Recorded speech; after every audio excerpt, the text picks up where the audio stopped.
好了，同学们好啊！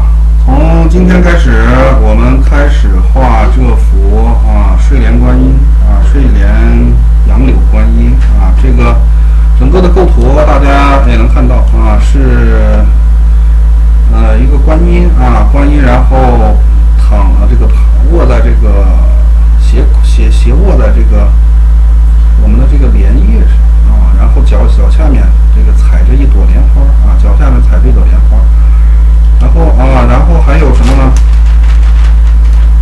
当然还有这个杨柳下方是什么呢？下方是池塘这个莲塘吧这边是它的这个玉净瓶是不是净瓶？还有杨柳整个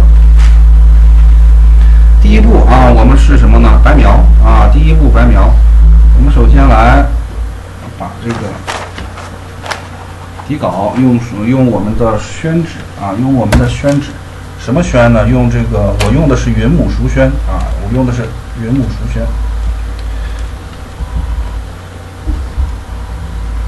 然后两边用吸铁给它固定了一下吸铁固定了一下。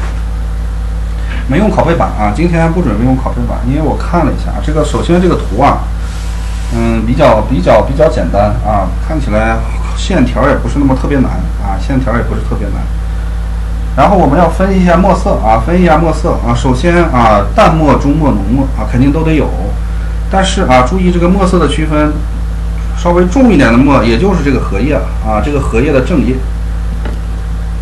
对，这个荷叶的正叶是稍微浓一点的墨，然后其余的不是淡墨就是中墨，主要以淡墨为主主要以这个淡墨为主。那好了，我们首先第一我们来分析一下来分析一下这个。我们经常说你勾线之前你首先你得把大致的这些物体的这个颜色你要分清楚，你才能往下下笔，你不能一上来你就拿笔勾，对不对？所以注意了我们从这个头开始这个白衣观音嘛，那肯定是这个线条它这个白色的衣服披着的，那肯定是白色的线条，这肯定是用淡墨来勾。头呢中等偏浓的中等偏浓或者中墨也可以。然后它的五官注意了，皮肤以及五官以及手这些都要用淡墨来勾要用淡墨来勾。还有眼睛注意眼睛也要用淡墨来勾我们这次画开脸就是一点一点的来画所以要用淡墨来勾。然后它的什么呢？手镯、饰品，我们这些都要用中墨中墨不是中等偏浓，而是中墨。再往下它就是什么呢？它的脚呢，只要是皮肤的地方这就没有了。然后就是荷叶，荷叶的话，我们正叶用中等偏浓，反叶用中墨，荷杆用什么呢？用中墨。最后是什么呢？它的这个采的这个莲花，莲花我准备给它用粉色的莲花粉色的莲花，然后我们肯定是淡墨了粉色的莲花就淡墨。剩下的瓶子瓶子你就可以如果是偏白的瓶子，你就用淡墨；如果是漂亮的其他的瓶子其他色彩的瓶子，你就用中墨你不要用重墨一定注意，除非你是个红色的瓶子。然后这个瓶子里的杨柳我们用什么呢？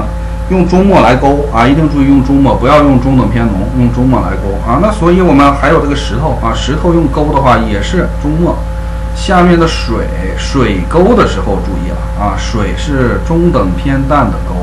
我们水纹下面还有水纹，还有水草，都是中等偏淡，这些都是什么配角都是配角。你不要太深了，也不要太浅了，太深了太凸显，把这个画面的眼球给吸引去了太浅了看不清楚，起不到装点的作用。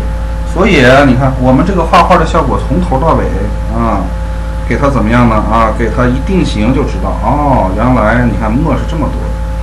那现在我们刚开始勾的时候注意了我们从哪开始勾起？那肯定是从头是不是？从头部从头部开始勾起，然后这个头发稍微浓一点，先我们调一些淡墨先调一些淡墨。这个淡墨怎么调呢注意了调淡墨的时候也是有技巧的也是有技巧的。首先我们来往左边挪一下往左边挪一下。首先啊，我们要怎么样呢？往里加清水。加清水的时候啊，你调多少墨你就加多少清水。先加清水啊，先加清水。你看淡墨我们啊多调一些。这个稿子比较简单，2个小时啊，差不多就勾完了。然后往里加什么呢？啊，加一点啊，拿这个我们的勾线笔啊，拿我们的这个勾线笔啊，这个勾线笔蘸点浓墨啊，蘸点稍微浓一点的墨啊，往里稍微的加一点点的加。我这个也是什么呢？墨碟里头啊，墨碟里稍微浓一点的墨碟里面，我们一点点的加。啊，注意这种方式方法啊，注意这种方式方法啊。有些时候啊，你别嫌麻烦啊，这种慢代表什么？慢就代表稳，所以慢一点，稳一点。稳就代表什么？稳就代表快。哎，你看这个逻辑，你听着，你慢就代表稳，稳就代表快。啊，后来好啊，试一试。好，这个不行啊，还有点淡，这叫清墨。那我们再啊继续，再给它再蘸一点啊，再蘸一点。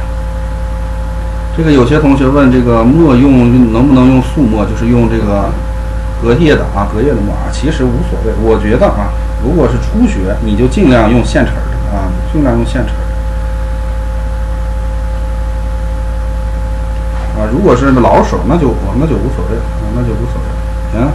还是有点淡啊，有点淡你就加啊，有点淡你就加。啊，不要给它往里滴这个墨啊，就要拿我们这个勾线笔，因为勾线笔它本来这蓄墨量啊，它就比较怎么样啊，比较低啊，比较低。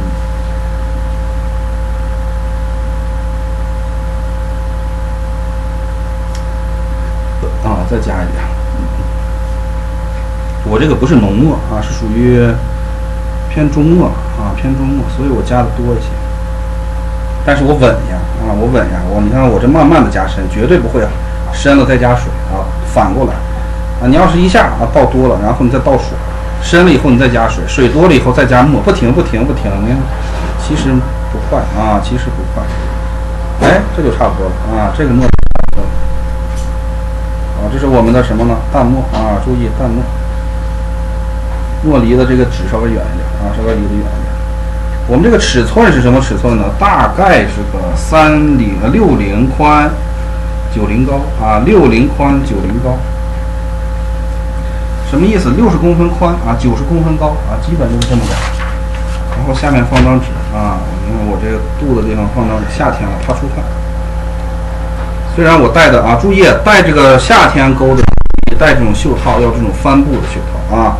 不要戴那种冰丝的袖套，那种冰丝的袖套透汗，透汗。所以啊，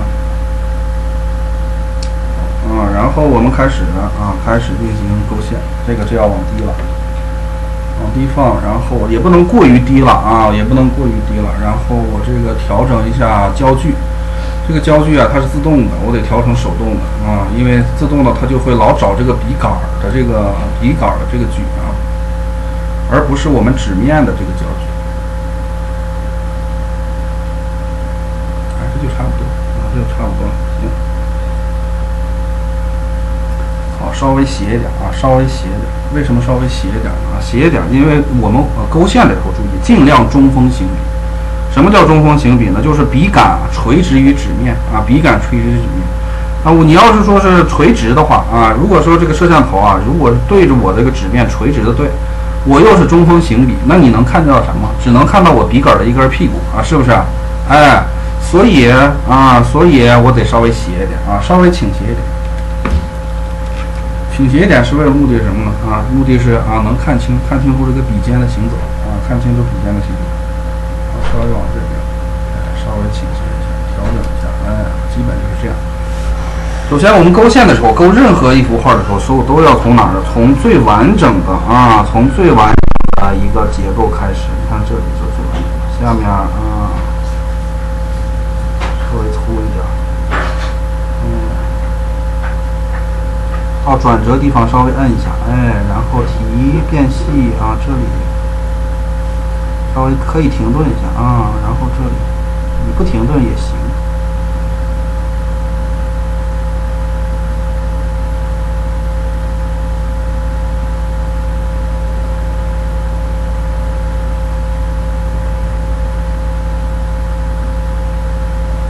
停不行了啊？为什么呢？再不停的话就出了画面了。第一根线，你看从这儿，然后这里衔接一下，细的啊，然后这里收笔啊，收笔，注意收笔的动作啊，注意收笔的动作，钉头鼠尾逆向收笔啊，是不是？先把这根，然后这是什么呢？劈上去翻卷的这个啊，停顿，衔接处，衔接紧密啊，停顿变细，停顿变粗，哎，这里也是啊，停顿，哎，你看，只要是翻卷的，多少得有点啊，这就叫结构啊，把这些结构画出来，然后就是画上面这些纹理。这个头冠啊，头冠，观音上面头冠，然后上面披了层白色的这个纱布啊，我这个是布，不是纱。到这儿轻轻摁一下啊，再提啊，轻轻摁一下，有一个转折的地方。这里呢轻出，然后进啊，你看这里也注意这个用劲儿，顿粗变细，然后这里变粗，摁一下提。这笔很有意思啊，这叫转笔，然后你看起笔。钉头鼠尾的起笔，然后气停，哎，你看回转折一下，使劲一折。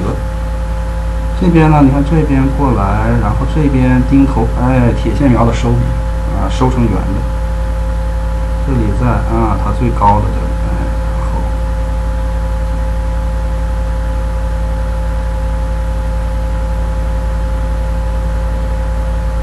收笔。这边从这里啊，虚进，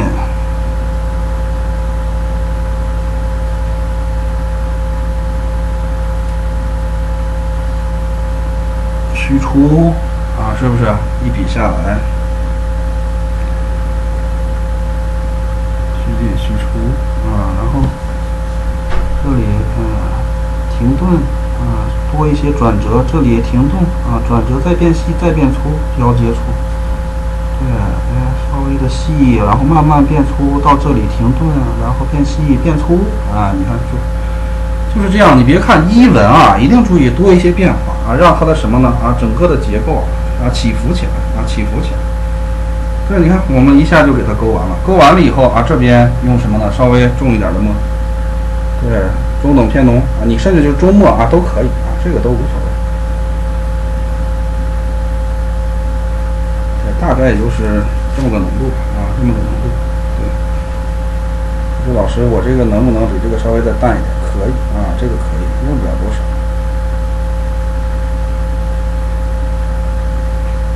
然后画出它的头发啊，画出它的头发。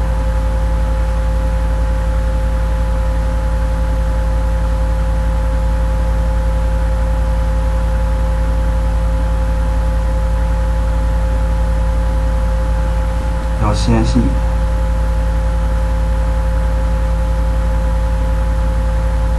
注意压改关系啊，注意压改关系。这里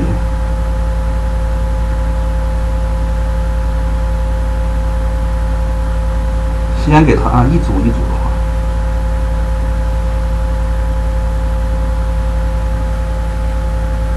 注意。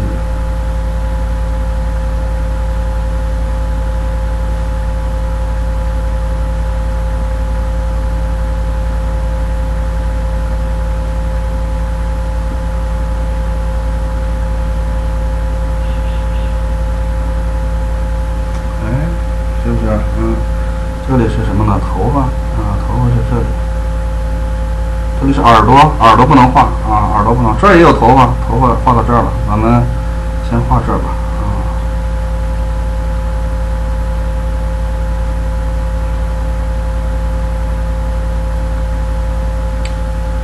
这个有稿子就好，我这个稿子改了有10几遍啊，整个这个稿子改了有10几遍。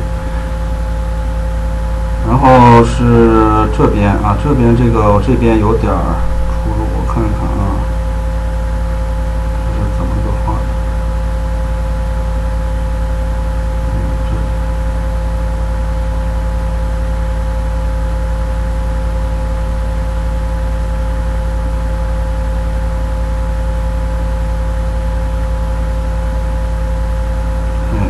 这样，然后这先一组一组的给它分开啊，一组一组的给它分开。这样慢慢的给它分开，这里就给它什么呢？啊，衔接好啊，衔接好，就不就虚虚的啊。但是它这个是入笔的地方，尽量稍微整齐一点啊，有一定的规律。然后呢，我们再给它啊，这个按照你看我都已经把这一根一根的给它都画出来。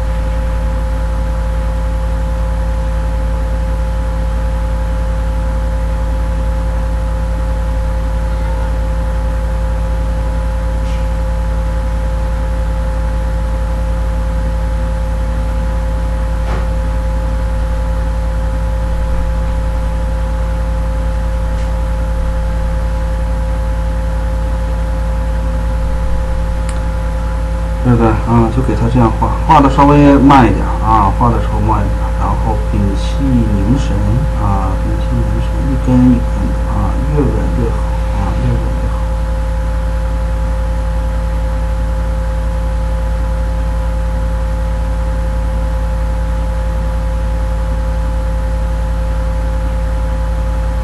注意收笔啊，注意收笔。你看它这个方向啊，顺着它这种梳理的方向来。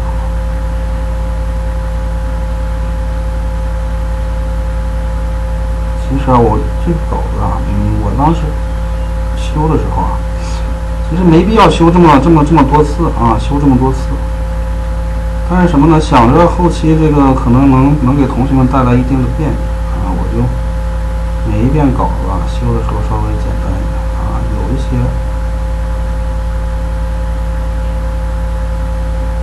因为什么呢？用这个电脑啊，这种手绘笔画出来的，它没有这个毛笔味儿啊，它没有这个毛笔味儿，它就没有，它就一种啊，它你画出来以后啊，你说感受不到这种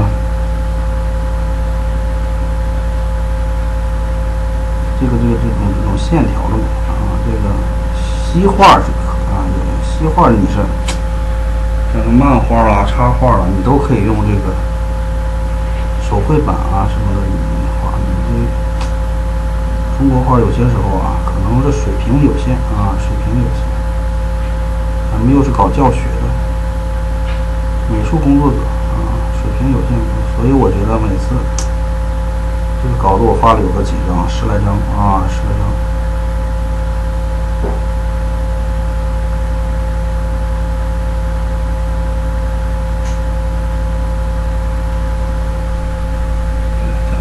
它不是个主要的，但是它大致的方向你要给它把握住啊，大致的方向。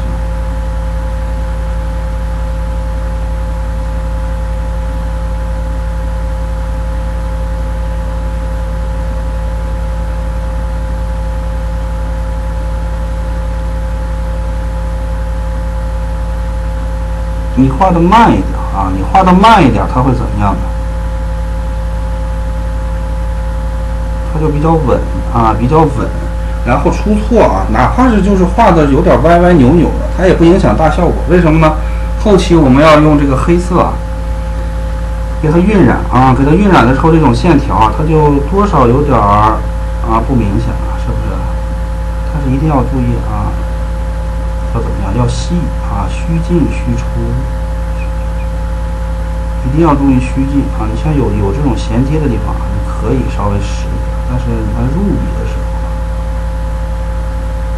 一定要虚一点啊，就细细的入，你别最后一根大棍子啊！你看有些时候啊，我让这个用蓝叶描画蓝叶描，有的同学他就是铁线描啊，我该让你用铁线描的时候，你用蓝叶描。对，一定注意我刚才说那句话啊，什么呢？稳啊，慢就代表稳，稳就代表什么？稳就代表快啊，是不是？你想快点画，那你就稳点啊；你想稳怎么办啊？就得慢点。你看出来了啊，这幅画稍微难点的地方，也就是这个头发啊，也就是这个头发和那个荷叶了，其他的我觉得都还凑啊，都还凑。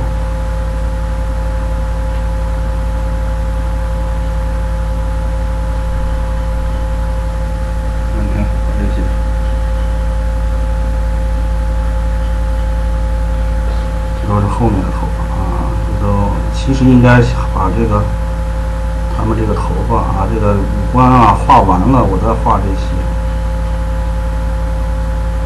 但是懒了啊，懒得那个再调墨了啊，再调墨了，蘸完了就画吧。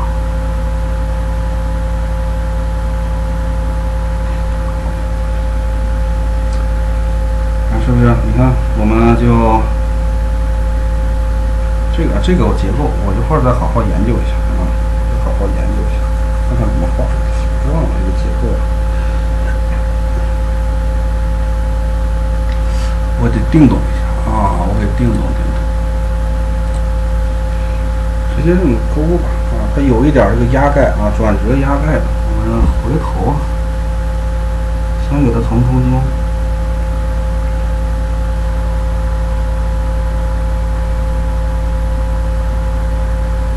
要这样勾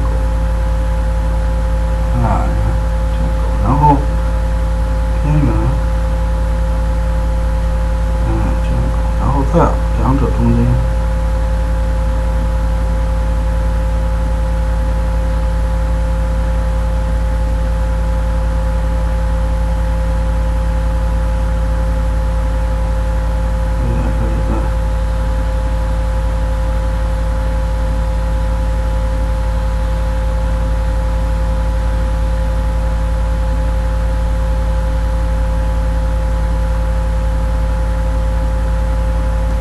再翻上来啊，里面再翻。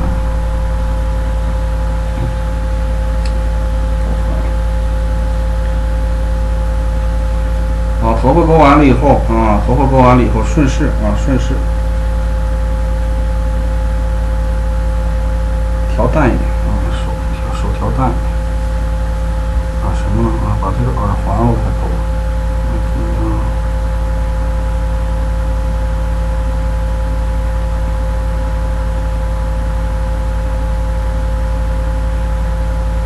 远处的细一点，近处的稍微变粗。哎，你看远处的稍微细，这里是远端，这里是近端啊，稍微来这么一下啊，这就行了啊。然后等等，我这个手镯稍微啊，一会儿这个我就来手镯，有底稿就好，不用动脑子了啊，不用动脑子了。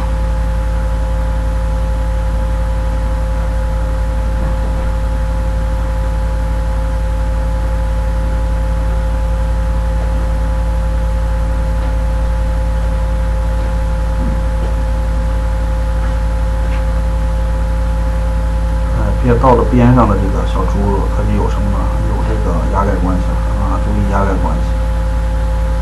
中间这些啊，看不出来。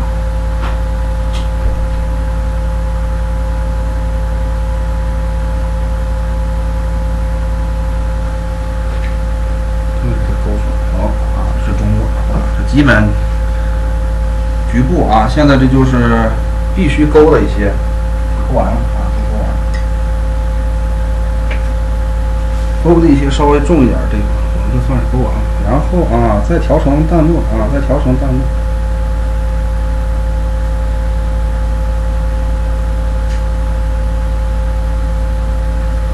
然后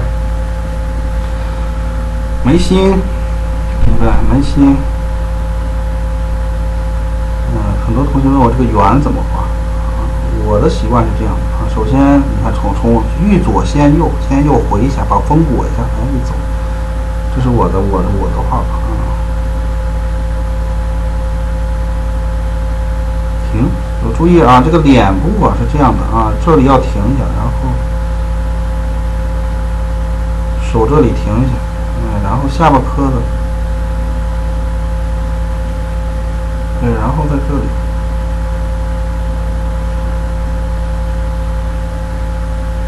它的脸部轮廓啊，给它勾出来。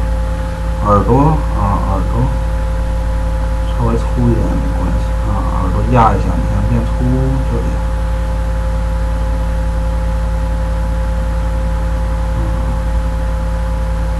结构，把这个画出来。下面是耳垂，这儿点一下啊，这边衔接。耳垂这里有一个压盖啊，有一个压盖。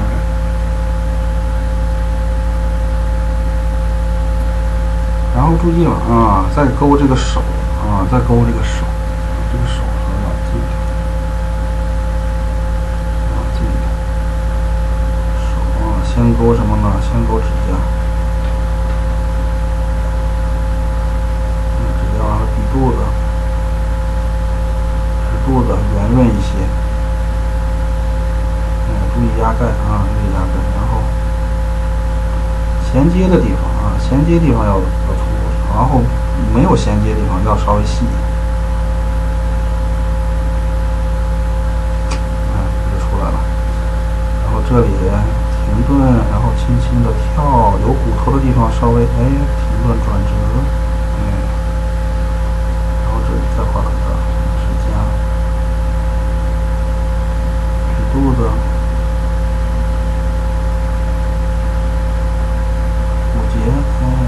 柔美一些啊，柔美一些。这里的指甲，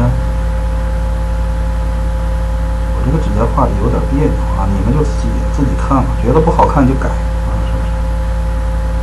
比肚子一定要画的圆润一些，但是它们要有一定的什么呢？压盖啊，压盖。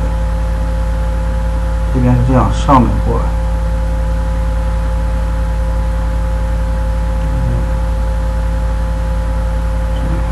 这里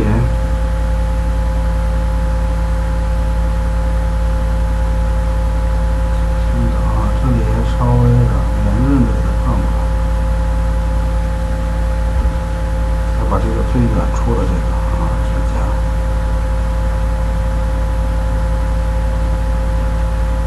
比肚子，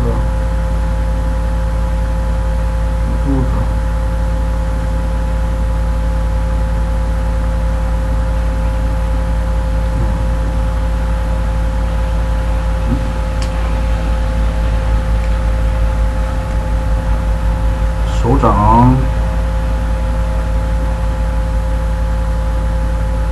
有拇指啊，拇指，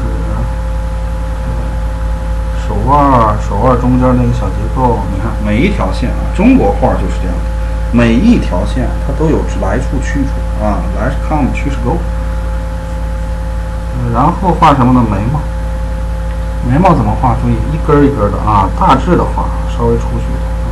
因为你是淡墨嘛，没有关系啊，稍微画一画就行。你说画的不准确啊，行不行？行，画的不准确也行。因为是淡墨嘛，后期我们还要给它进行晕染啊，但是一定要注意虚进虚出啊，逐渐变细。对，逐渐变细。然后这个什么眼皮的上方，这个要虚进虚出啊，这个要虚进虚出。对，然后它的鼻子，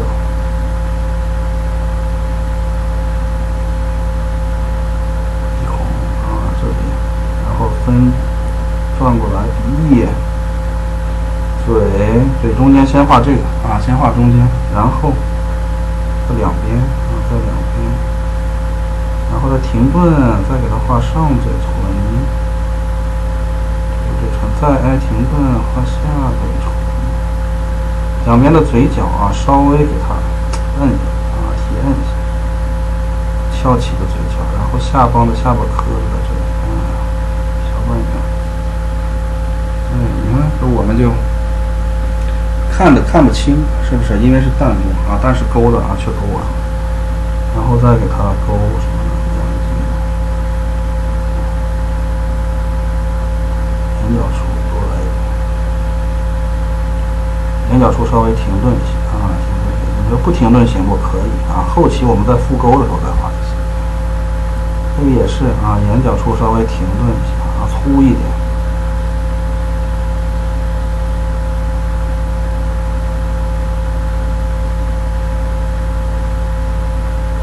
我发现很多这个画国画的啊，画我们宫里画的，它起稿是起稿，画画是画画。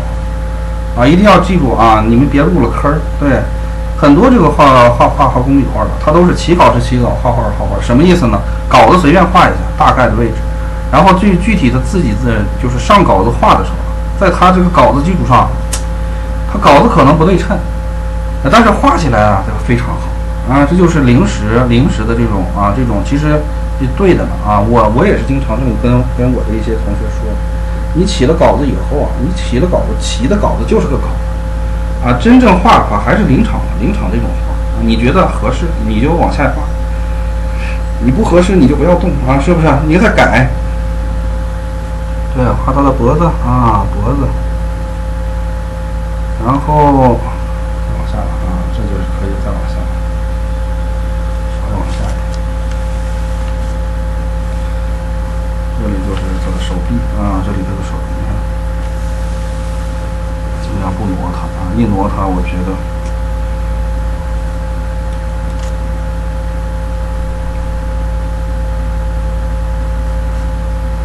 手臂啊，从这儿穿过来，哦，这还有一下，从这儿穿过来，你得把线条交代清楚，也不能过细了啊，这里，对，这里，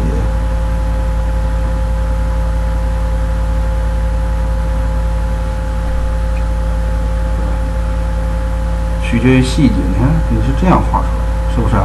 你这里是啊，这样画出来的啊，是不是？你以后有小，你就这根线啊，就这一点啊，你看就不一样了，对不对？你说再往下画的话，肯定是画这个啊，画这个比较长的线条啊，这个长的线条啊，你看，你的啊，这个笔中的墨你得多一点。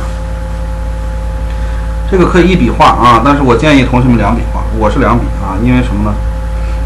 你不能一笔让同学们啊，这个同学们有些时候啊就。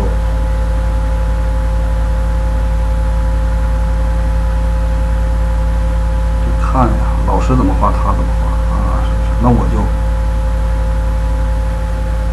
这个啊，是不是？你看从这里，然后这里怎么办？虚接啊，虚接过来啊，然后把它摁下去，加粗，转笔捻管。捻管的目的是保证它中锋行笔，然后收笔，钉头鼠尾的收笔。这边就画出来了啊，一根线就画出来了。你要是从这儿开始啊，这种画也行啊，也比较流畅啊，但是一般同学啊，这个好像达不到。下面偏粗，捻管到这，慢慢变细，这两根线啊。这根线啊，两边不是，这边是要稍微实一点啊，这边后面虚一点啊。为什么呢？啊，尽量给它加深这种线条的变化。这里啊，粗胶，很结实的胶合在一起，不要出现平行啊，不要出现平行。几笔，你看这个就是几笔就完事儿。然后我们你看，再往下就是画这些了啊，这些，这个就往高举吧，往高举吧，不是细节的我们就往高举。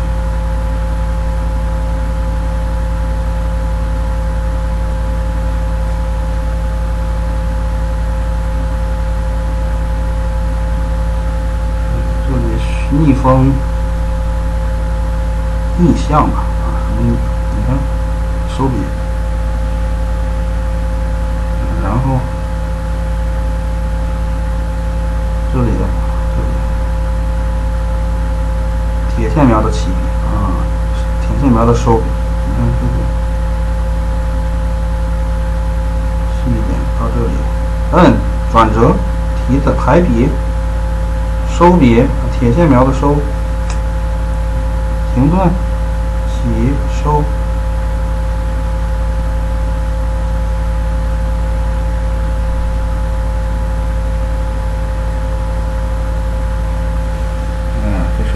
翻卷过来的，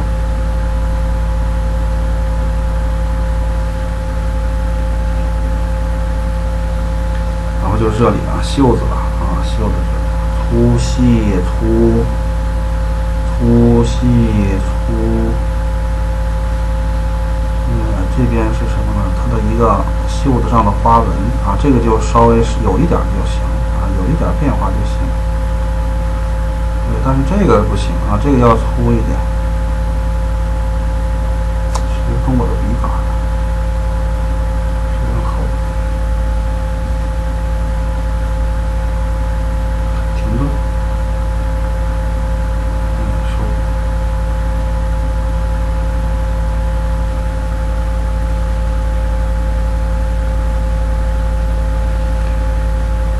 对，然后啊，这里它的下巴这里3个褶子啊，轻轻的啊甩出去啊，一个比一个稍微长一点。行，一个比一个稍微要长一点。这里面就是全是中墨啊，这里面全是中墨。这里脖子这里还有一个啊，这是它的披啊，它的这个披风啊，就是后面的啊，这个披的后面的这个衣纹。衣纹，然后把这个什么呢？把这个最长的后背这条线给它简单的勾一下，像这样的线反而简单，但是要粗一点啊，不要太细。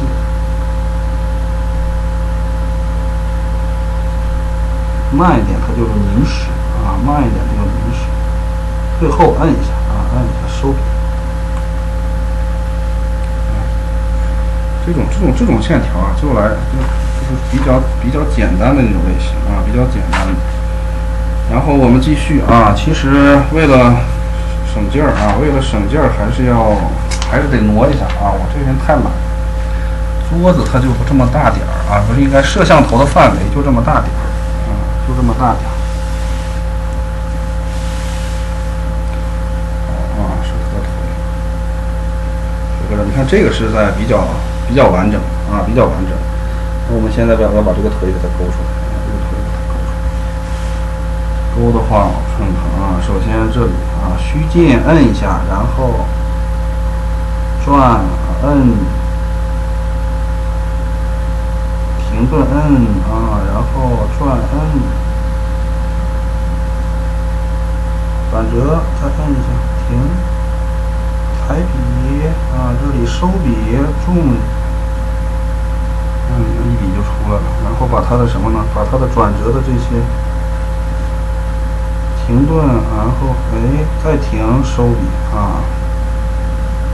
这边也是啊，停顿，抬笔，收笔。在这里画起来是没那么难啊，画起来是没这么难。但是你这个经常要把这个墨补充完整啊，该细的要细的下去啊，该细的要细的下去，该粗的你也能粗的下去。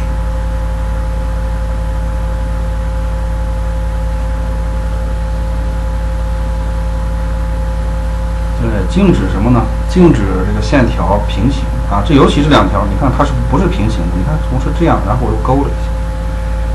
对，临时稍微可以改一改方向啊，像这个是，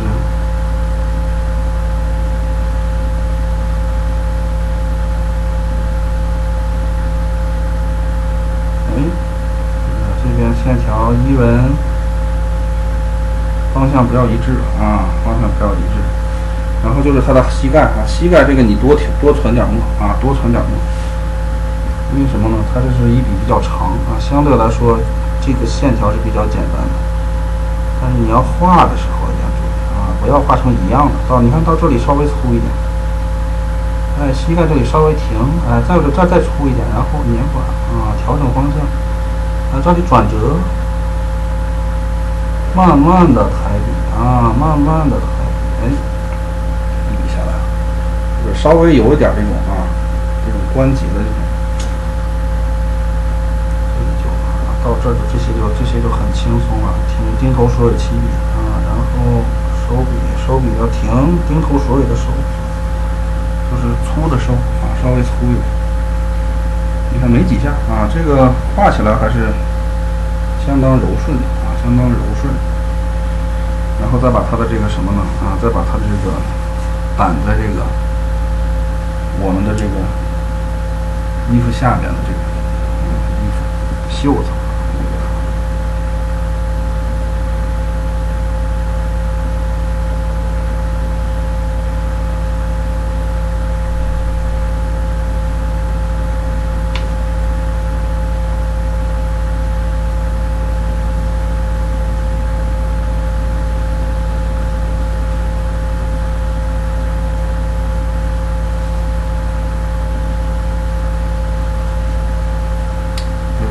把这个袖子我们给它勾出来，然后再勾它是什么呢？这个，勾你不要一条线要有些粗细变化经头鼠尾这边转折处稍微粗一点，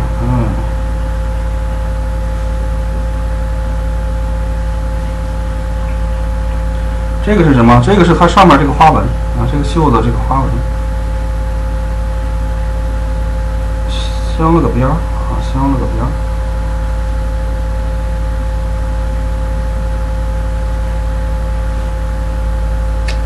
补充笔中补充这个停顿，你看，停顿。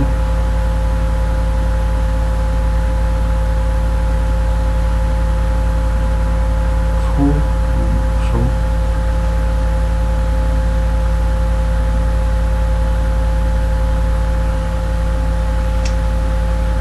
完事儿你看，它其实我们这种画这种长线条寥寥几笔，用不了多长时间但是这个你得那个什么呢你得这个见功夫你得见功夫。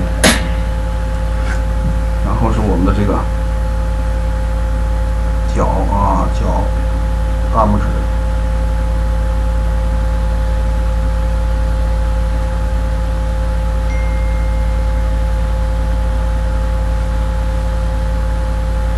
加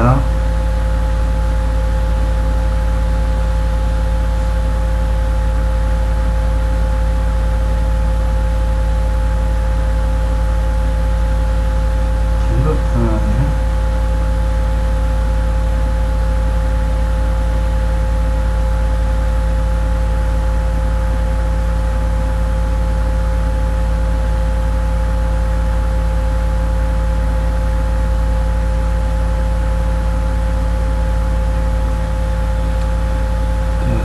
脚给它勾出来这里正好就剩一口沫了也是淡墨为主。那我就把这个剩下的淡墨就不多了剩下的淡墨就不多了。我把下面这条腿就是踩在莲花上这条腿咱们给它正好顺势勾一下顺势勾一下，稍微高一点。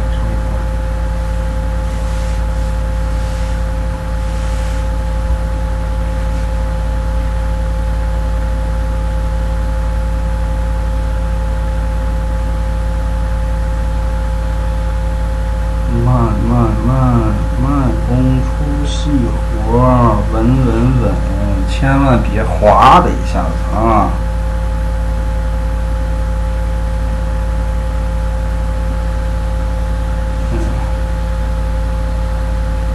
这档关系这是脚。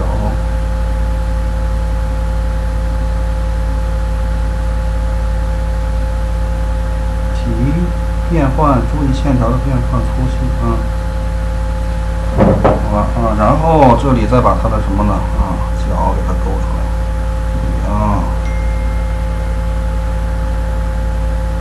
小拇指在这里，从这个方向。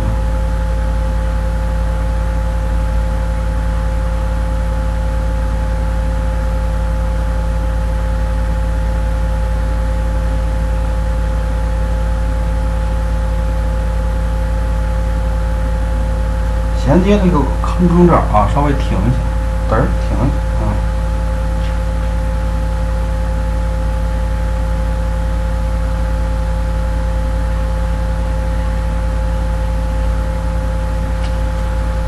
好了你看这个观音勾到这儿就差不多了差不多了。然后我们剩下的就是中墨和重墨中墨和重墨。然后这个花瓣是要用淡墨这个花瓣我们最后一会儿我们再勾。对，因为前面还有很多还没勾呢。我们先从中末开始，我看看这个淡末，中末开始。调一些中末啊，调一些中末和重末啊，调一些中末。中末就是中等浓度的末啊，中等浓度的末，不要比这个不要很浓啊，不要很浓，但是你也不要过于淡啊。虽然它勾的东西不多啊，勾的东西不多，但是你不能太淡啊，太淡，大概就是个这个浓度就行啊，这个浓度就可以，就是这个浓度啊，就是这个浓度，然后蹭一下啊，蹭一下，你看蹭开的地方，就是蹭开的地方，这就是啊干了以后的这个浓度啊，干了以后这个浓度。那么做完，再把我们的再回过头来。顺序，你看，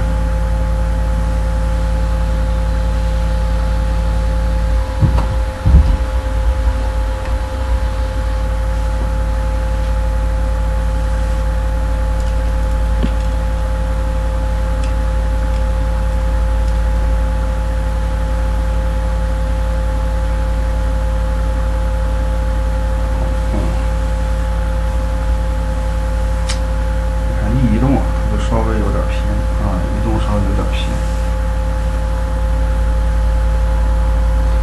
那么我们来勾它的，首先第一个向量啊。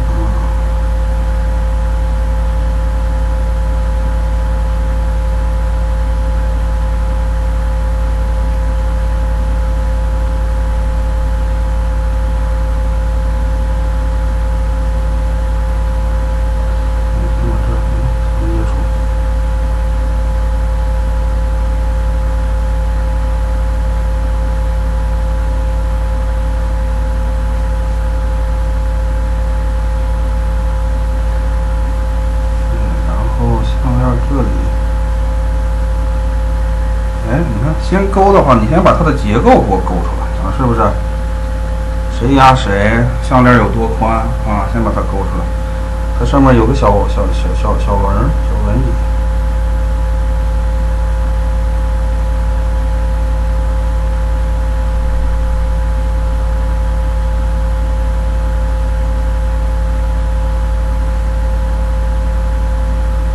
对，你看这个项链啊，难勾地方也就是这儿了。其他的都好多，荷叶的形状啊，荷叶的形状。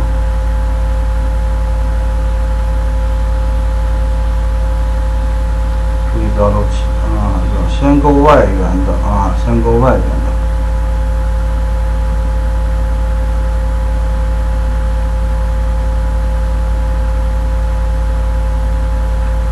注意遮挡关系啊，注意遮挡。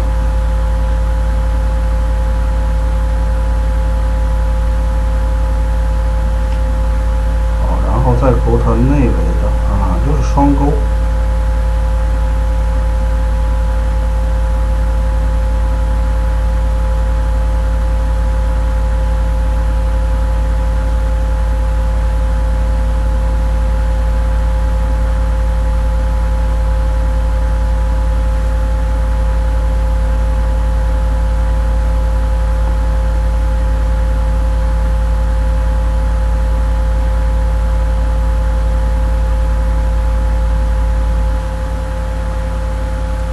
勾的时候精致一些啊，然后我们勾它的这个什么呢？胸前这个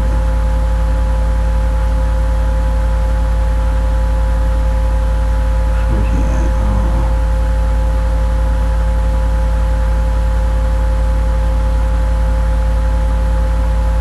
你说一定要跟我这个完全重合吗？不一定啊，画着看。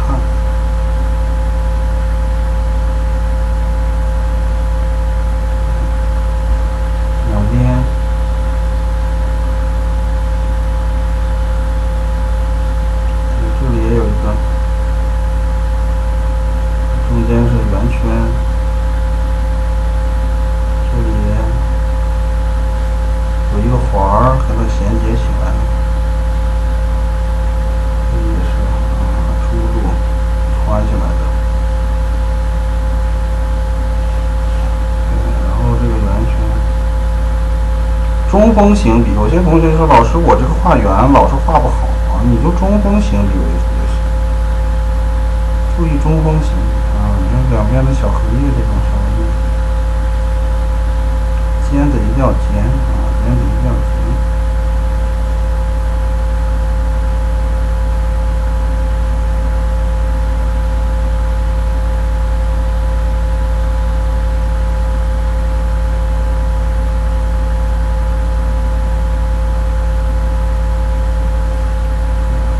白描啊，你们一定要仔细看啊，画到哪个部分怎么画的，起笔收笔怎么收的。如果你是一位初学时间不长的同学，那你就尽量多看，看看老师怎么画的然后怎么样呢？照猫画虎，你先学会我这套，你再自创，是不是？你再自创。有的同学是这个。不明白这个学习的本质啊，刚开始就是临摹嘛照猫画虎嘛，是不是？你照猫画虎你都不会，你还想自创？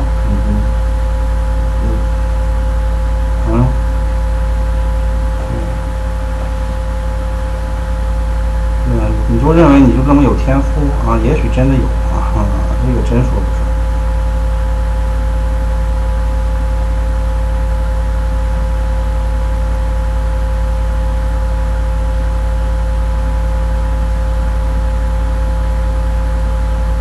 这个起形你没有千锤百炼，你起不了个形不可能，没有练过上百上千次。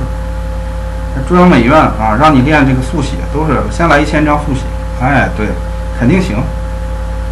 你说我就画了10张速写，你能画的速写能画到什么程度再说了，速写就是我们画写意的线条嘛是不是？都是相通着的差不多，我觉得差不多。虽然里头有一些区别，但是艺术是相通的这就胡扯呀！开玩笑，好吧，注意了目的是什么呢？你看，注意用铁线描，以铁线描为主，再加里头多加一些钉头疏羽苗再加钉头疏羽苗来一些然后就是什么呢？就是这个荷叶了呀就是荷叶了，荷叶，再往上再往上画。对，用比较浓的墨中等偏浓的墨中等偏浓的墨。刚刚我们不是调出来了吗？来画荷叶，荷叶不是一笔画出来的一定要注意。你看我这个画荷叶，你别看这么多转折的地方你都是这样一节一节的画出来。对，你看这样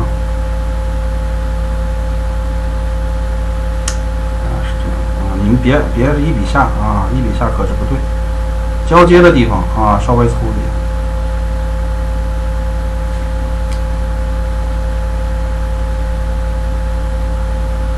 然后你看这边，我给它断开了，你看是不是？然后钉头疏羽的起，停，你看这里，我又断开了，起笔从这里起，这里。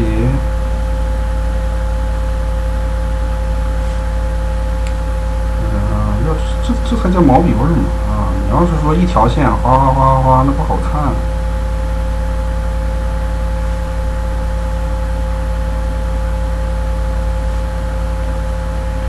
顺势往下。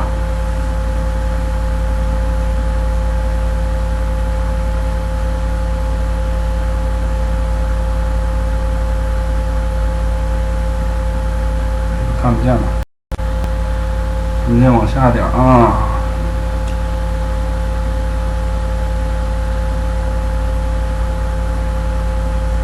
从这里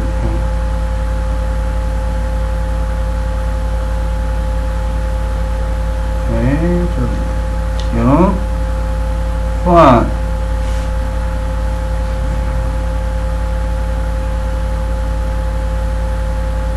这儿停，跳过来。然后再转，有很强的转笔的味道就是拧动这个笔拧动这个笔。这里像笔多少？从这儿画从这儿画。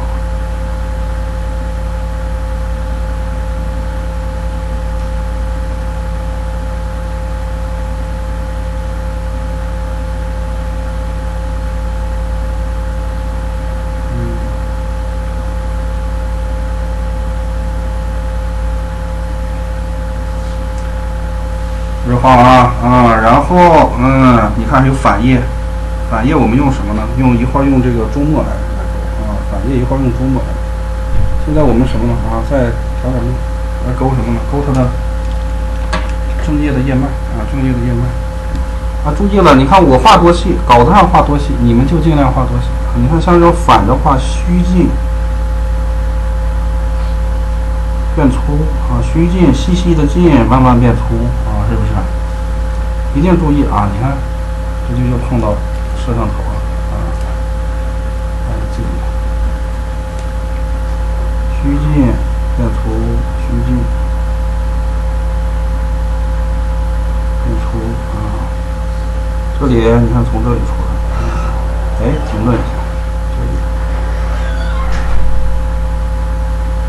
摁一下，这里摁一下，然后粗细慢慢变粗注意这种方法没有？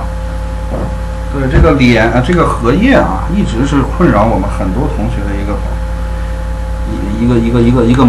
个很重要的一个关卡是不是？画的时候，它总是你看我这个是一垂直了以后，你还能看到吗？看不到了，是不是有问题吗？没有问题？对，你看，我只能给它斜着一点，虚虚的进，这我都是很难受的姿势在画停，为什么它这个镜头晃了呢？因为挨得太近了，我这个停顿的时候。笔杆子就翘了一下你看两边给它相接的地方停，变细，再慢慢逐渐变粗，这一根就画出来了。你也可以反过来反过来是怎么画呢？你看给它变粗变细，停，再变细，停顿，钉头钉头数尾。然后这个位置呢尽量画到边缘，但是边缘就跟什么一样呢？跟头发丝一样，甚至比头发丝都要细这里没关系这里不细都没事儿，为什么呢？它是翻卷过来的懂这个意思了吗？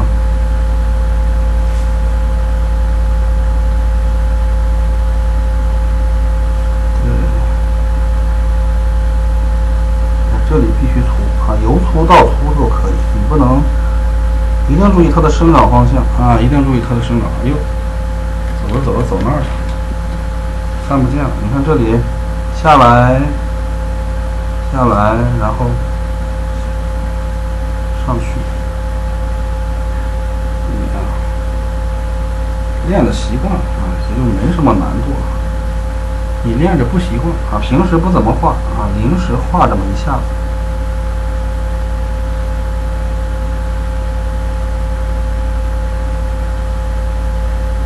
你看这个连叶的这个交接处，正好是小岔口小岔口，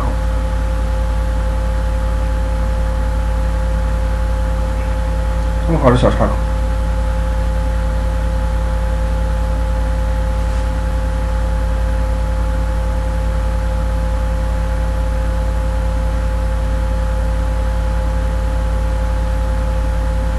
停顿，摁一下，然后慢再抬起。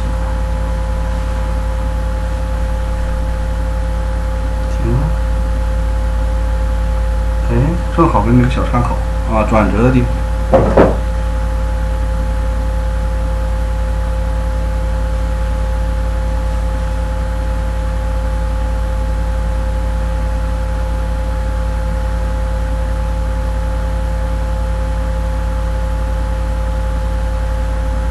难点在哪儿呢？难点画的又慢又细又润又顺畅难点在于这个在慢中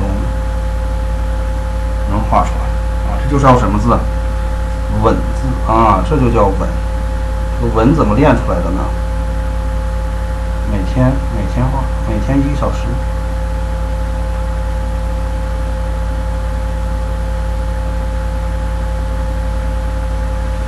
对，这边不要变化这里开始变化。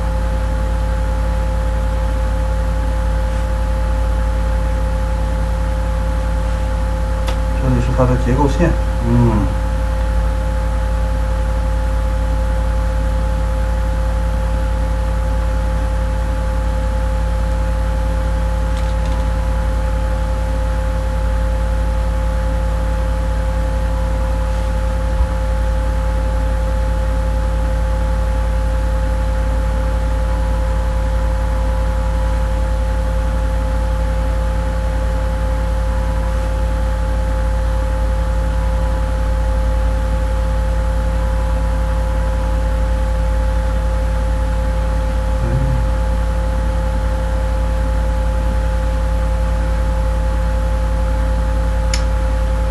然后换中墨啊，把我们的这个浓墨换成中墨，把这个反叶给它勾一下，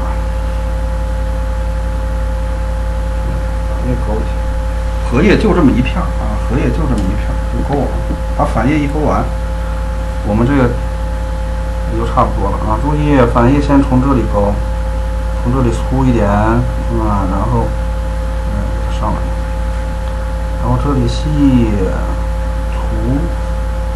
细粗，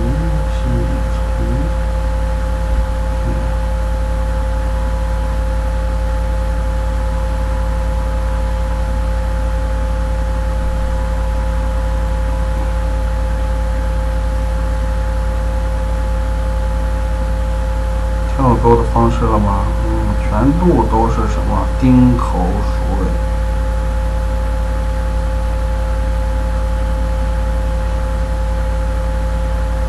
全部都是丁口鼠尾啊，然后这里反叶细粗，粗细粗，这里也有啊。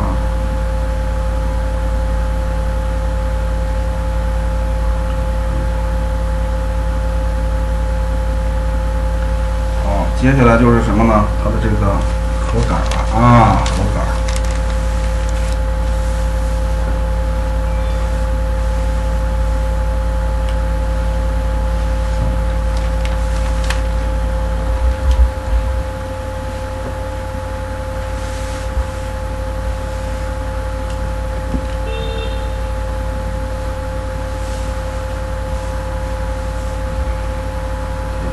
勾完啊，荷杆勾完，这个荷杆可以断断续续的勾啊，注意了啊，可以断断续续的勾，也可以一笔勾啊，都行。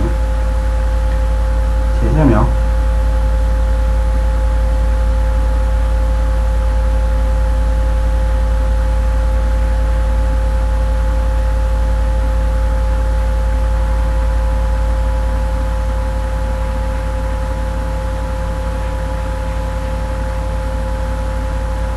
勾的慢一点啊，勾的慢一点。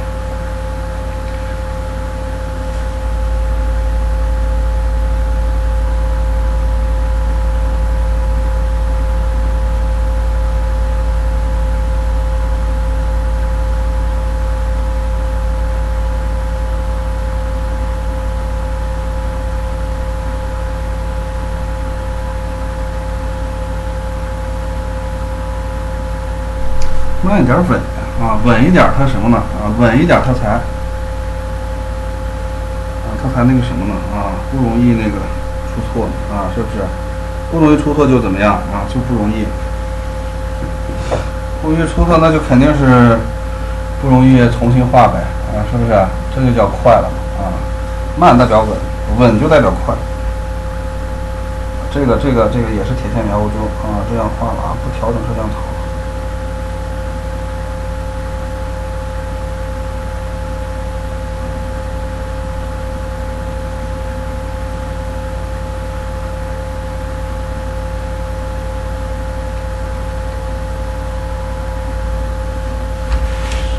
标啊，我以为啥东西？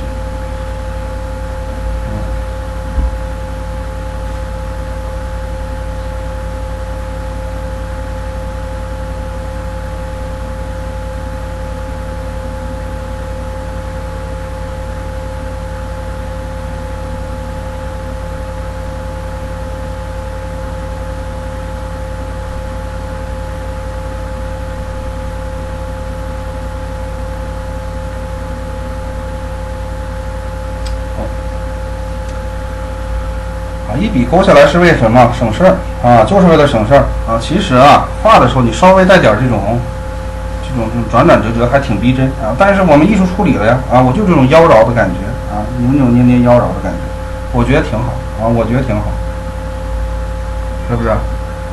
啊，剩下的就是什么呢？啊，把这个用中墨把这个莲蓬勾一下，对，勾一下莲蓬。莲蓬勾的时候啊，不要那么润滑啊，一节一节的勾。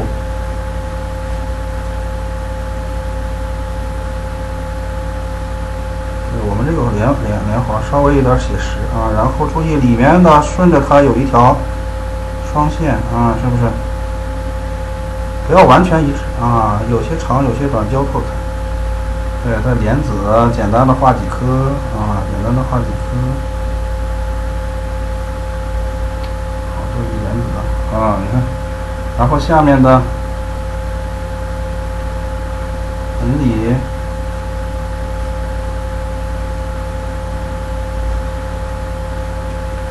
对不对啊？莲蓬先给它勾出来啊，然后再勾出它的花瓶和什么呢？叶子。我们接下来啊，再用淡墨把这个花瓣再勾一下。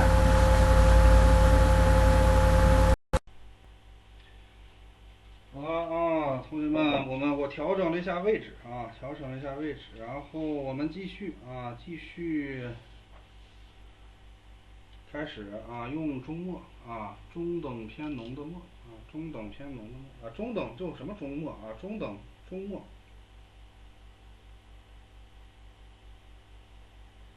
把我们这个什么呢啊，把我们这个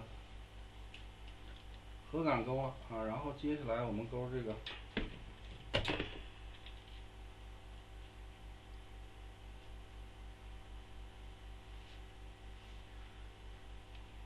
杨柳啊，柳叶啊，这个柳叶是什么？风吹起来啊，有点飘荡的这种感觉啊，风吹起来有点飘荡的这种感觉。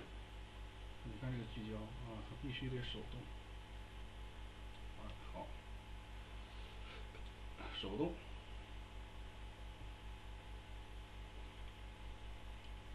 稍微倾斜一点啊，稍微倾斜一点。从哪开始勾起呢？啊，从这个下面啊，从这个柳枝的下方。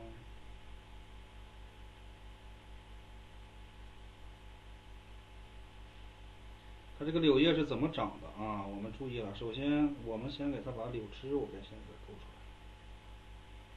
你看这是一枝，然后从这里啊，从这里又分出来一枝。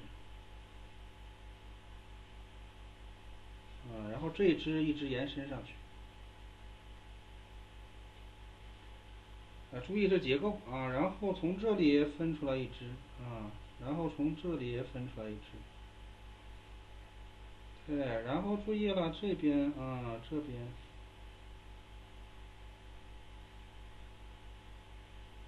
从这里啊分出来一枝，哎，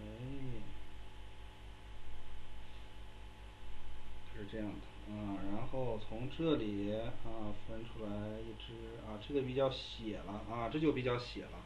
什么比较写呢？就比较写意了啊，是不是？然后再从这儿飘过来一枝啊，然后再从这里有遮挡关系的啊，又来了一枝。对，从这里延伸出来，这还有几枝啊？这有几枝？你看，是不是这个很复杂啊？然后我们你看知道了以后，你看这一枝上面有几片叶子？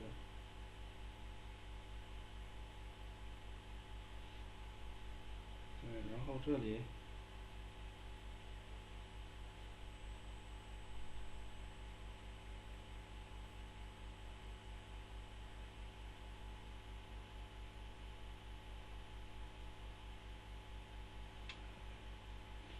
然后这一片啊，它是这样的，尖端要稍微尖一点，然后这一片这样，首先你勾的时候注意啊，从这个中间的叶脉勾起，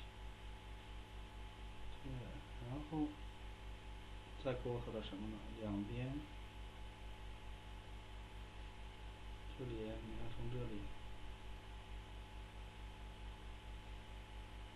偏的稍微什么呢？飘逸一点啊。你说老师我没见过这样的柳叶，你不懂得艺术处理吧？啊，是不是？我们这就给它艺术处理了。这里延伸出来，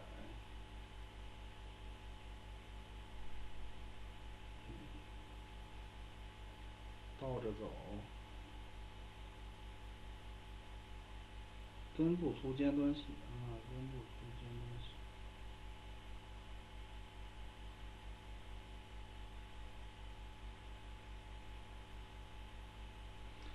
再加上一些近大远小啊，再加上一些近大远小。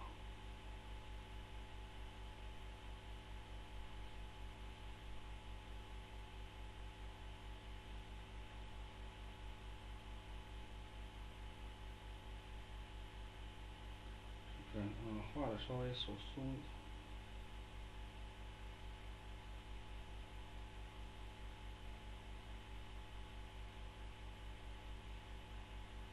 所以你说老师我画的跟你这不太一样，行不行？可以啊，是也可以。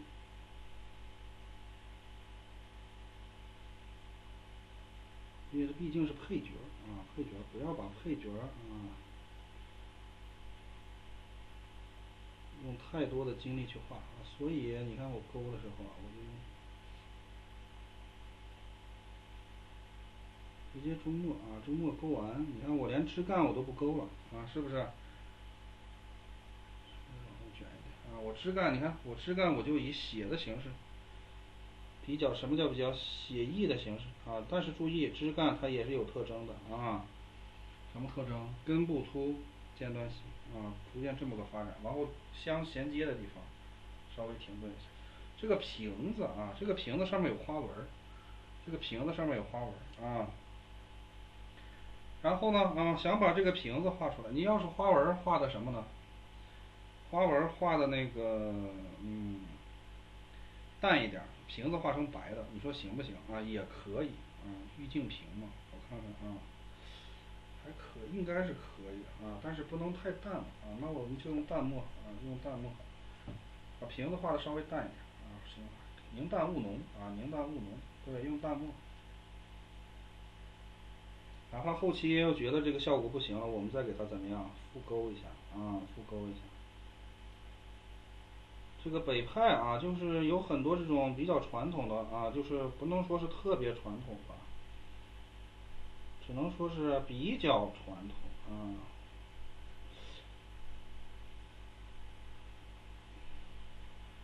因为好像古人啊，好像不是这么画的啊，也许是这样画的啊。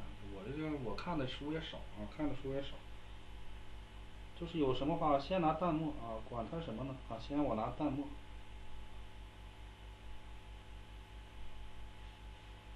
先拿淡墨，我先勾一遍，所有的东西，所有的都是淡墨啊。然后，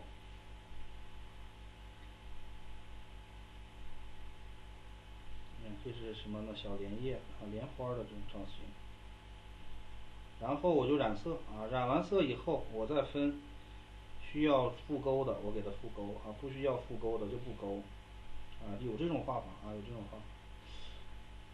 但是你复勾的话，是不是容错率就低了啊？你再勾的话，你可能你能跟你以前的线条完全一致吗？啊，我现在是不敢保证啊，我不敢保证。像我这个年龄啊，属于什么呢？属于这个，应该是属于画画的这种黄金年龄段啊。不能说是你不能说是成就啊，不能说是成就，就是说这个状态啊。对，我都保证不了啊，因为咱们也不是大师级啊。对，咱们也不是大师级，所以啊，保证不了啊。那你说爱好者，普通的爱好者啊，就是想起来了画一笔，想不起来不画这种爱好者啊，我觉得也困难，也困难，不可能啊，不可能完全的给它吻合，所以啊。其实还是把这个墨色分开啊，把这个墨色分开更能什么呢？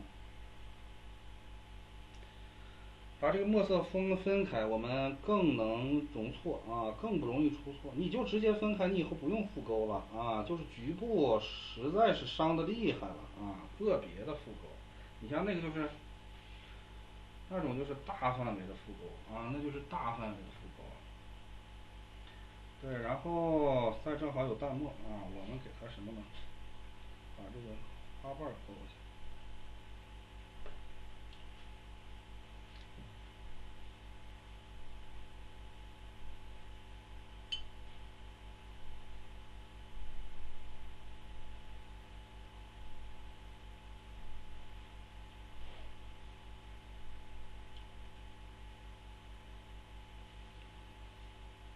花瓣啊，这个花瓣的结构其实已经很清楚啊，已经很清楚。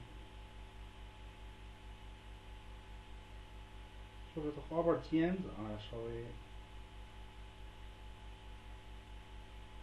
这里啊凹进去的稍微停一下啊，不是所有都是细啊，注意粗细变化。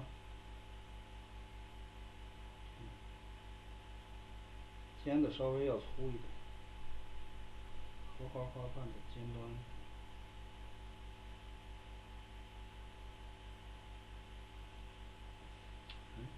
再往近一点，是不是能看得更清楚？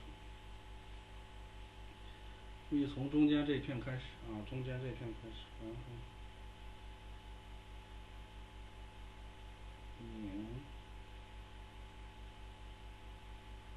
拧要是勾的时候啊，如果看不清楚，你就完全跟我的那个线稿啊，跟我这个线稿完全贴合啊也行。什么叫完全贴合呢？就是我的该粗的地方粗啊，不是我的线条怎么画啊，错了，是什么呢？我该粗的地方你要粗的起来，一根线，每一根线啊，我该细的地方你也要细下去，就是每一根线。通过这样的学习啊，来掌握老师的这种运笔手法啊，我怎么样一根线能粗能细啊？这个地方粗，那个地方你就照着做一遍啊，你照着做一遍，自然啊你就知道了。哦，原来这个是这样运笔的，那个是那样运笔。你不照着做啊，那你学的就是不可能学到精髓啊，除非说是手把手，手把手也不可能。所以很多时候啊，看下面这是这样，虚进啊，停顿，这里听头鼠尾，先衔接。这虽然是弹幕啊，但是停顿尖子嘛，这是。好，是不是勾完了啊？这个勾完了。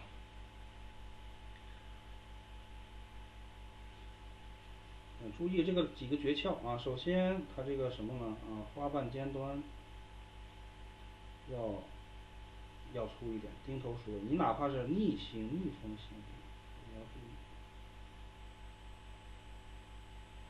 要注意，有些小尖儿啊，是专门画出来的小尖儿，像这笔它就是这样。这里再照着，看得更清楚。你看这边。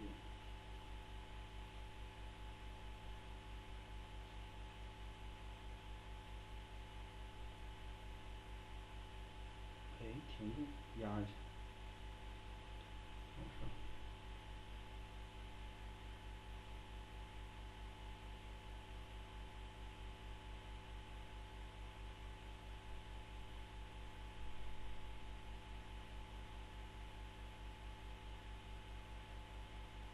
注意这种停顿啊，注意这种停顿，不是就是一条线下来啊，有很多同学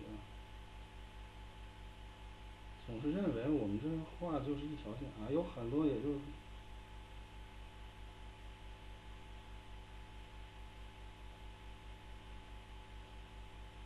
不是的啊，不是的。只有不了解啊，才会什么呢？才会说一些我们认为不可理喻的话啊。因为现在信息交流啊，特别的什么呢？再往上，特别的方便啊，特别的方便，有很多这个吃瓜群众。看我啊，哎，你怎么印着画啊？是不是？我心想，我说你这，我说你肯定没画过，肯定没画过。说像这么复杂的线条，你不印着画，当时你改稿子，你可以一点点改。要是对自己作品负责，你肯定得印着画呀，啊，是不是？对自己作品负责，肯定得印着画。拿铅笔打稿子，然后在铅笔稿子上勾啊，这就不算印着画。我铅笔的稿子打完了，把纸铺上面，我再画，那就去印着画了。哎呦，只能说不了解啊，不了解。只能说我们中国的文化啊，还是一个复兴阶段啊，还是复兴阶段啊，伤害来自于不了解。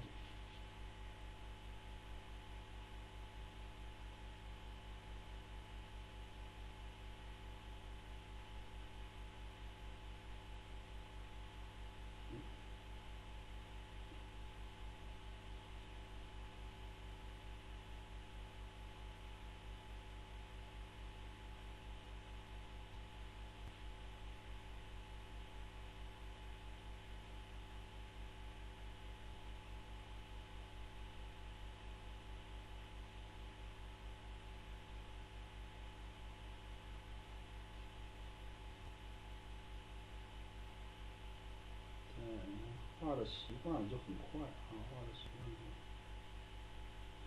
很快，但是画的再快也要注意啊，尖端要尖一点啊，要尖一点，稳一点啊。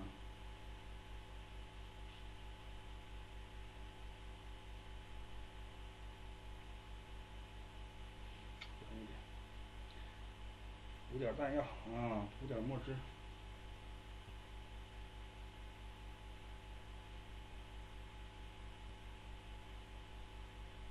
是不是看不见了？就是看不见。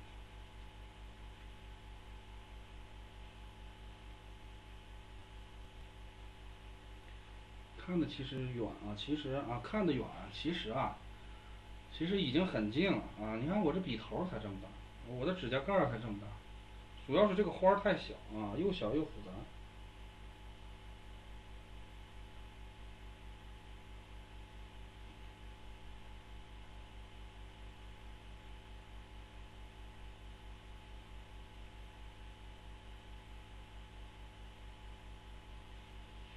所以啊，给我们的错觉是什么呢？啊，你画的时候啊，离得有点远，能不能再近一点？再近一点，再近一点啊！有一次我就画一个特别小的啊，特别小的一个物体，但是把这个镜头贴的就特别近，但是感觉啊还是离得有点远，因为画的特别精致嘛啊，他以为是。后期看这个视频啊，就感觉离得远，其实已经很近很近很近了。结果拿那个指甲盖一比，哦，原来，你看，这个，你看这个莲花的角就这么大啊，是不是？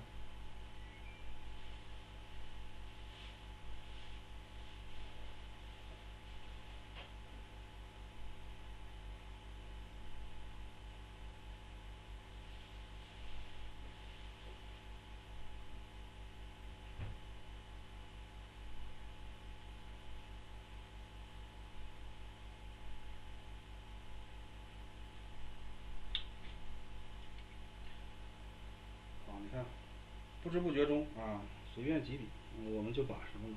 这个我就稍微远一点了啊，稍微远一点了。随便几笔啊，你看这个停顿钉头缩尾，看这里，然后这里停顿细，这是翻卷过来的，这是反页。对，这朵莲花啊，燃起来的时候可要费一点心思啊，费点心思。对，这个是怎么回事呢？这个是这样，从这里，这个从这里，晃就是因为我这个老碰它。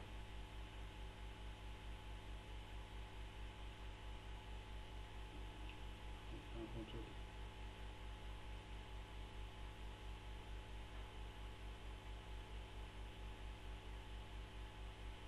这个就推敲啊，你看这个荷花瓣的这个尖端的朝向也不能完全一致，你看这两个就有点平行，那我就稍微往上撩一点。对，朝向都不能完全一致，这样才好看啊，是不是？这样才好看。到这里啊，这里中间停一下，你看先把它分开，这个，然后这里转折停顿，然后漂亮飘走，这边。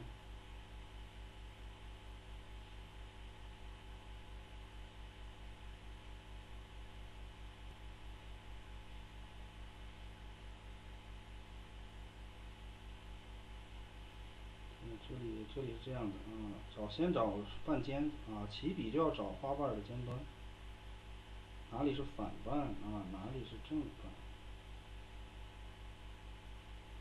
可能我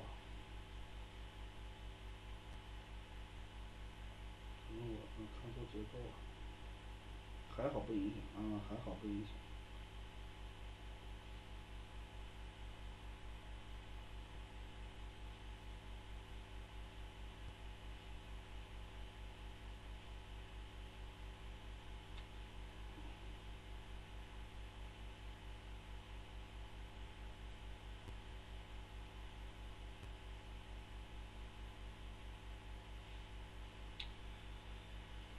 看啊，我们这个有没有缺戏、缺失的线？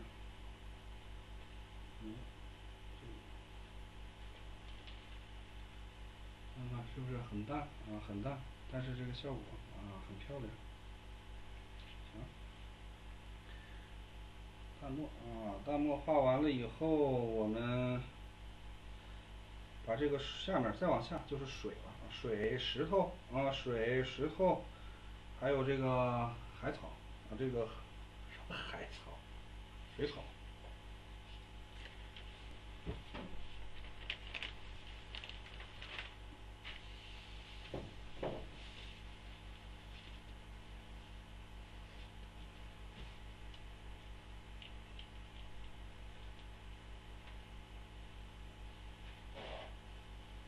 石头用淡墨也行，用这个什么用中墨也可以然后注意了，但是注意稍微干一点干一点，这个笔中的墨要干一点。你要不干也行到转折的时候要注意转折的时候要注意。它是怎么画出来的？你看，比如这里停顿，往下，你看多一些停顿，等等，我看看，好像是不是看不清？我把这个调一下，太近了，刚刚是近的。好，这个稍微远，稍微的，你看稍微停顿，粗多用侧锋，拧一下，多停顿。你看这样出来了，这里侧锋细，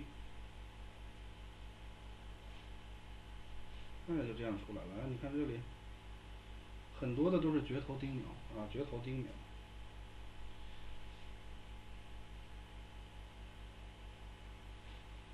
随意一点随意一点。石头嘛你石头你肯定是随意为主你这石头还有个标准造型呢，没听说过是不是？但是转折有粗有细，你得画出来。你看，该跳跃的时候要跳，跳一跳这个。然后加一些皴苍加一些纹理的皴苍，轻一点，轻轻的拿笔的侧面这个也无所谓这个也无所谓，画的多少无所谓，它不起到一个主要作用不起到一个主要作用。像你们如果说感觉画不出来这种感觉，你就用那个什么狼毫笔狼毫笔。或者说是专门用来画这种石头泼石的干一点说话，还是出来了。这边有一个我就还有一个还是录一下，扭一下摄像头，扭一下摄像头。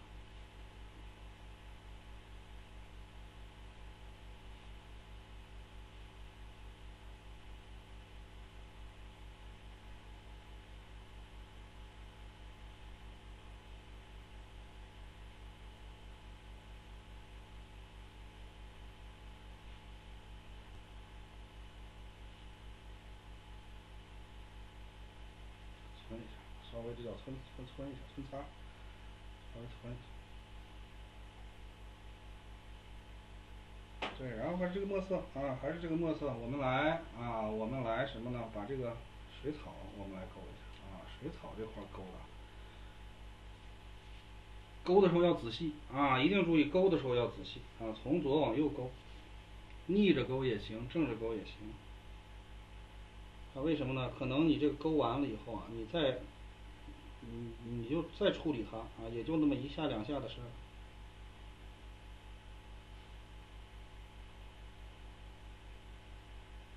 注意尖端要怎么样尖端要细根部要粗，线条也是飘一点。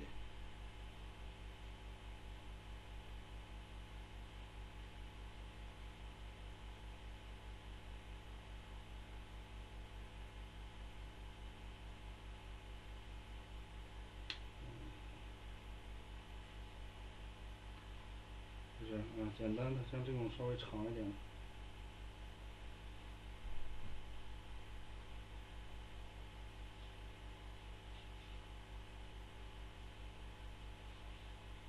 避免平行避免平行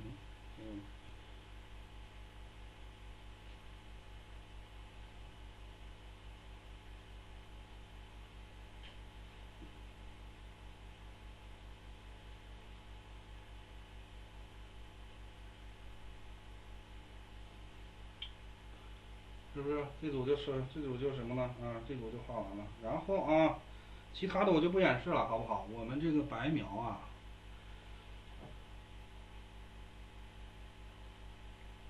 已经很长时间了快3个小时了快3个小时了，我就不演示了。